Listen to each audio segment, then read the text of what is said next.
بچه این ربات جدید نوت کوین خب یک باگ خیلی قشنگی داره. شما اول باید بزنین سکه زرده و بیاد. ببینید الان نیستش. من الان میزنم سکه زرده بیاد. آها اومد. الان سکه زرده که اومد. خب این کلیر رو میذاریم اینجا. بعد گوشی رو یه جایی بذارید که اینترنتتون کلا اچ پلاس یا 2G بشه. الان ببینید اینترنت گوشی من 2G یا اچ پلاس میشه. خب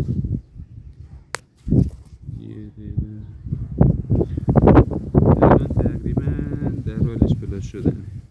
کلیر رو میزنین قشنگ رو یه دقیقه مکسش چیزش میکنین، تنظیمش میکنین. بعد یه دقیقه الان اومد.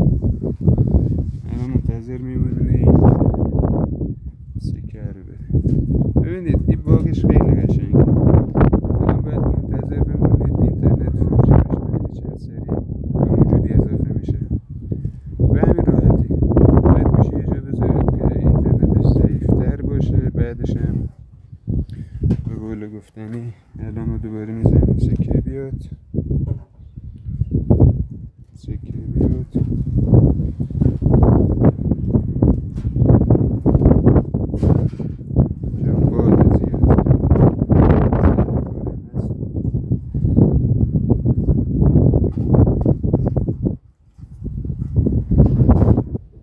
خب بچه الان دوباره سکه اومد. خب من یه مکس ویدیو رو کردم زیاد طولانی نشه.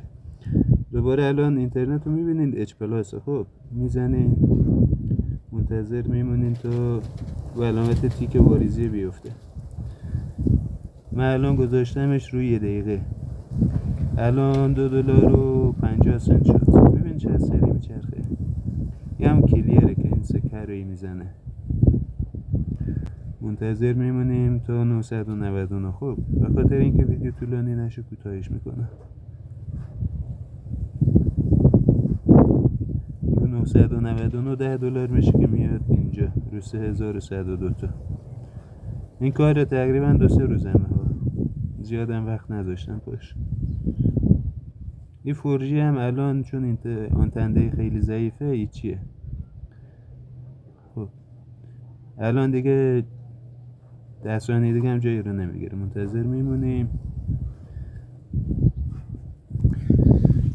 خب الان یه جایی میسیم که آنتن بیاد. بیا آنتن اومد. الان دیگه واریز به حسابه. ببینید چقدر سریع. الان تو همون $10-12 بشینه تو حساب و همینجوری برای خودش تیک میخوره.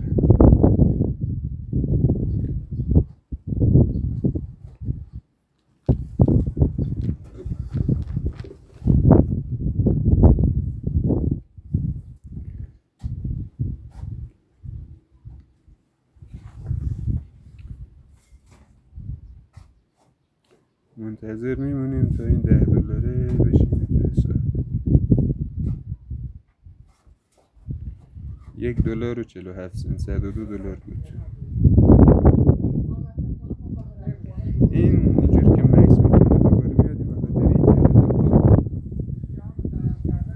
شما تا اون $10 رو نگیرین دیگه ولش نکنید. ببینید ای سریع میشه وای میسه، سریع میشه وای میسه. ببینید الان سریع شد وایساد، سریع شد.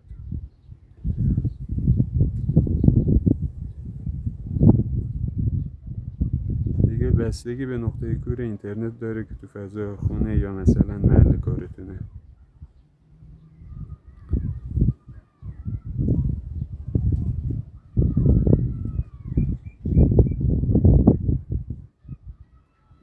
خب همینجوری ادامه داره. خب من ویدیو رو قطعش میکنم.